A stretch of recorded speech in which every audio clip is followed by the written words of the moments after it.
ಅಕಾಲಿಕ ಮರಣ ಹೊಂದಿದ ರೈತ ಬೀರಪ್ಪ ನಾಗರಾಳೆ ಕುಟುಂಬ ಸದಸ್ಯರಿಗೆ ಆರ್ಥಿಕ ಸಹಾಯ ವಿತರಣೆ. ಜೋಡಟ್ಟಿಯ ರೇವಣಸಿದ್ದೇಶ್ವರ ವಿವಿಧ ಉದ್ದೇಶಗಳ ಸಹಕಾರಿ ಸಂಘದ ಸದಸ್ಯರಾದ ರೈತ ಬೀರಪ್ಪ ನಾಗರಾಳೆ ಅವರು ಅಕಾಲಿಕ ಮರಣ ಹೊಂದಿರುವುದರಿಂದ ಅವರ ಪತ್ನಿ ಭಾಗವ್ವ ಬೀರಪ್ಪ ನಾಗರಾಳೆ ಅವರಿಗೆ ಸಹಕಾರ ಸಂಸ್ಥೆಯ ವತಿಯಿಂದ ಸಂಸ್ಥೆಯ ಅಧ್ಯಕ್ಷರಾದ ಬಸವರಾಜ್ ಮಹಾದೇವ್ ಮಂಟೂರೆ ಹಾಗೂ ಶಂಕರ್ ನೇರ್ಲಿ 50,000 ರೂಪಾಯಿ ಚೆಕ್ ವಿತರಿಸಿದರು. ಬಳಿಕ ಮಾಧ್ಯಮಗಳ ಜೊತೆಗೆ ಮಾತನಾಡಿ ಸಂಸ್ಥೆಯ ಸಂಸ್ಥಾಪಕ ಮಹಾದೇವ್ ಮಂಟೂರೆ ಹಾಗೂ ನಾಗರಮುನ್ನೋಳಿ ಸಂಸ್ಥೆಯ ಅಧ್ಯಕ್ಷರಾದ ಶಂಕರ್ ನೇರ್ಲಿ ಮಾತನಾಡಿ, ನಾಗರಮುನ್ನೋಳಿ ಶಾಖೆಯಲ್ಲಿ ಬೀರಪ್ಪ ನಾಗರಾಳೆಯವರು ನಮ್ಮ ಸಂಸ್ಥೆಯಿಂದ 1 ಲಕ್ಷ ರೂಪಾಯಿಯನ್ನು ಸಾಲ ಪಡೆದುಕೊಂಡಿದ್ದರು. ಆದರೆ ಈಗ ಅವರು ಅಕಾಲಿಕ ನಿಧನರಾಗಿದ್ದಾರೆ.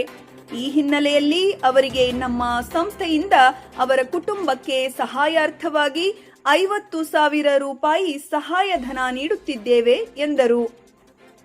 ಈ ಸಂದರ್ಭದಲ್ಲಿ ಶಾಖಾ ಅಧ್ಯಕ್ಷ ಶಂಕರ್ ನೇರ್ಲಿ, ಮುಖ್ಯ ಕಚೇರಿಯ ಅಧ್ಯಕ್ಷ ಬಸವರಾಜ್ ಮಂಟೂರೆ, ನಿರ್ದೇಶಕರಾದ ಗುರುಪಾದ ಪೂಜಾರಿ, ಲಕ್ಷ್ಮಣ್ ಕಾಳನ್ನವರ್, ಪವಾಡಿ ಬೆಳ್ಕುಡೆ, ಬ್ರಹ್ಮಾನಂದ ಹಿರೇಕುರ್ಬರ್, ಪ್ರಧಾನ ವ್ಯವಸ್ಥಾಪಕ ಮಾಳಪ್ಪ ನಾಗರಾಳೆ, ಶಾಖಾ ವ್ಯವಸ್ಥಾಪಕ ವೀರಪ್ಪ ದಾನನ್ನವರ್, ಶಿವಪ್ಪ ನಾವಿ ಹಾಗೂ ನಾಗರಾಳೆ ಕುಟುಂಬಸ್ಥರು ಉಪಸ್ಥಿತರಿದ್ದರು.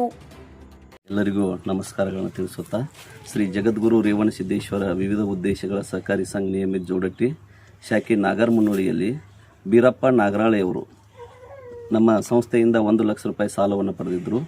ಅವರು ಅಕಾಲಿಕವಾಗಿ ಸಾಲ ಪಡೆದ 1 ತಿಂಗಳ ಒಳಗೆ ಮರಣ ಹೊಂದಿರೋದ್ರಿಂದ ಅವರಿಗೆ ಕುಟುಂಬದಲ್ಲಿ ದುಡಿಯುವ ವ್ಯಕ್ತಿ ಅವರೇ ಆಗಿರೋದರಿಂದ ಅವರ ಕುಟುಂಬಕ್ಕೆ ಸಣ್ಣ ಮಕ್ಕಳಿರೋದರಿಂದ ನಮ್ಮ ಸಂಸ್ಥೆಯಿಂದ ಅವರಿಗೆ 50,000 ರೂಪಾಯಿ ಸಹಾಯಧನವನ್ನು ನಾವು ನೀಡಿರುತ್ತೇವೆ. ಆದ್ದರಿಂದ ಅವರ ಕುಟುಂಬ ಇನ್ನೂ ಸ್ವಲ್ಪ ದುಡಿದು ಆರ್ಥಿಕವಾಗಿ ಸಬಲವಾಗುವಂತೆ ನಮ್ಮ ಸಂಸ್ಥೆ ವಿವಿಧ ರೀತಿಯಲ್ಲಿ ಸಹಾಯ ಸಹಕಾರವನ್ನು ನೀಡುತ್ತಾ ಬಂದಿದೆ. ಇದು ನಮ್ಮ ಸಂಸ್ಥೆಯಿಂದ ಕೊಡ್ತಕ್ಕಂಥ 50,000 ರೂಪಾಯಿ ಸಹಾಯಧನವನ್ನು ಅವರಿಗೆ ಕೊಟ್ಟಿರುತ್ತೇವೆ. ಜಗದ್ಗುರು ರೇವಣಸಿದ್ದೇಶ್ವರ ಸರ್ಕಾರದ ಕೋಪ್ಟು ಸರ್ಕಾರಿ ಸಂಘ ಜೋಡಟ್ಟಿ ಶಾಖೆ ನಾಗರಮುನ್ನೋಳಿ ಇಲ್ಲಿ ಸಲಹಾ ಸಮಿತಿ ಎಲ್ಲರೂ ಕೂಡಿ ಅವ್ರ ಮ್ಯಾನೇಜರ್ದ ಚೇರ್ಮನ್ರಿಗೆ ಮಾತಾಡಿದಾಗ ಇಲ್ಲರಿ ಆ ಕುಟುಂಬಕ್ಕೆ ಏನ್ರಿ ನಾವು ಬ್ಯಾಂಕಿನಿಂದ ಸಹಾಯ ಮಾಡ್ತೀವತ್ತಂತ ನಮಗೆ ಹೇಳಿದರು. ಅದೇ ರೀತಿ ಇವತ್ತು ಬಂದ ಚೆಕ್ ಅವ್ರಿಗೆ ಕೊಟ್ಟಿದ್ದರು. ಇದೊಂದು ಅಗದಿ ಚಲೋ ಕೆಲಸ ಅಂತ ಹೇಳಿ ಇಚ್ಛೆಪಡಿಸ್ತೇನೆ. ಓಕೆ.